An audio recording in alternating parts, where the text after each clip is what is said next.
sa mabuti yung buhay ng mas nakararaan.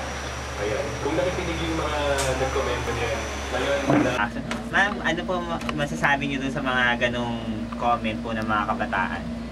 Actually, well-informed yung mga kabataan na yun. Alam nila talaga kung ano yung nangyayari. At yung sinasabi nila ay resulta lang kung ano yung nandoon sa, yung na-experience nila. So, totoo naman na meron talagang mga opportunities na para sa mga disabled na sa ngayon. Marami nang ini-enhance ang gobyerno na paraan para kami. Sa Valenzuela may ganitong program. Sana ibang cities gayahin yung ginagawa ng city na yun. Kasi napaka-inspiring nga naman ng ginagawa ng locality na Valenzuela para sa kanila. Para susunod, meron tayong multi-union of challenge. Ganun pa rin, no? Actually, pangarap ni Peter yan na magkaroon ng ganitong organization. Pero thank you po, madam, sa inyo pong initiative dahil natupad din, di ba, Peter? Totoo yun. Kasi matagal ko nang sinasuggest kila MC, kila yung kila Joy na magkaroon sana ng episode for this special ability para sa amin na dapat naman bigyan ng inspirasyon dahil madaming kabataan dyan ng may challenge sa sarili nila na parang dapat nilang kunin. okay. Alam mo si Peter, no? Kasama na naman namin sa mall lagi. Lagi kami tambay ng mall wala kaming opisina kasi. Then, pag may nakikita yung mga naka-wheelchair o naka-supply, sabi lang, oh, nabitan pa na.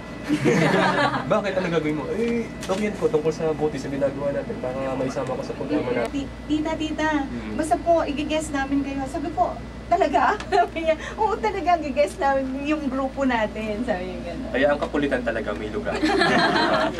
Okay. Ayan, meron pa tayong last year daw, maraming hindi tinanggap sa school, sa kaya school to na may kapansanan kasi daw kulang sa facilities. Ganon. So, yun, syempre isa yun, no? Pero meron naman po tayong SPED. Meron din po, no? School for, special education. Alam mo nga kay MC, meron na ako share kasi alam niyo yung sa school sa Manila, ang nakakalungkot kasi yung mga PPE isinasama sa mga sa norm. Okay lang naman yan, kaya lang, di ba, alam naman natin na kailangan nila talaga ng special kasi alam niyo, segment 4. Okay, ito na yung ating bagong segment, ang Voluntime. And to launch this segment, syempre, lalayo po ba tayo? Dito na muna tayo sa ating grupo, ating mga Voluntime, di ba ito yung segment kung saan may mga volunteers tayong fini-feature. So, since ngayon is Ion Day, diba? So, ang featured volunteer natin ay si Mr. Lionel Gonzaga! Diba? Na-surprise ka? Ako dito. Okay. Na-surprise siya. Plano namin ito ni Ate Eunice last week Yeah. So, pinagkakaisahan ka namin. Okay. So, Kuya Ion, how did you started as a volunteer? Diba? Kasi dito tayo sa Voluntime tayo ngayon. Paano ka nag-start as a volunteer? Hindi ka host ngayon, hindi ka ang guest.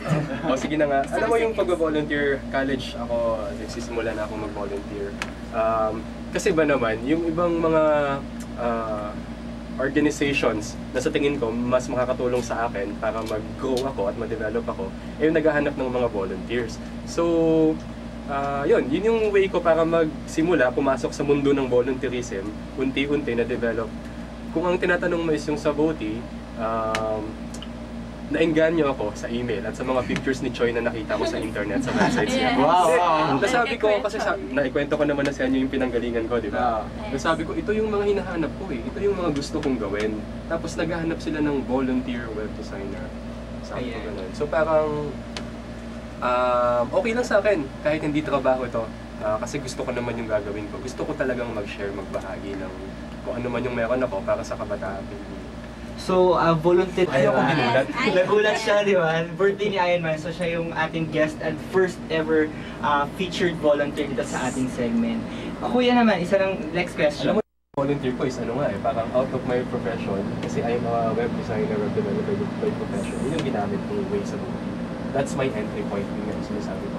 And then, I was not expecting na mapupunta ako sa environmental causes. Hindi, totoo kasi volunteer halos lahat Yes, kasi di ba sa pag-volunteer ka, halos lahat ng areas papasok ka dyan And, ngayon, eto actually kuya, may mga plano kami ngayon, kaya lang wala yung iba. Wala yung iba kasi dapat may tatawag sana, kaya lang, nasa church. Dapat tatawag si Sabi nga pala ni Purple. Purple, happy birthday daw kasi nasa church siya ngayon. Well, happy birthday din sa inyong lahat. Okay, okay, may babati na isang special individual. Ay, Boses, oo. Ang boses ko ngayon, ano ba naman yan? Uy. Happy birthday po. Okay. Pipiya po yan. Camille, baka naman, dahil first time mo ba dito, Camille, ha? Yes. Hi, Camille. Yes, Camille. Nice to meet you. Batiin mo na happy birthday.